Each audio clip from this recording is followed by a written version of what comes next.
Один из каунасских приютов для животных в отчаянном положении. Его работники недавно приютили 2 собак, найденных без присмотра, а теперь переживают настоящий кошмар.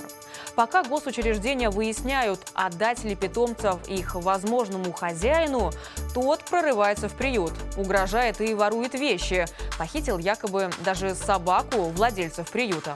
Сам мужчина настаивает, что не успокоится, пока не вернет своих четвероногих.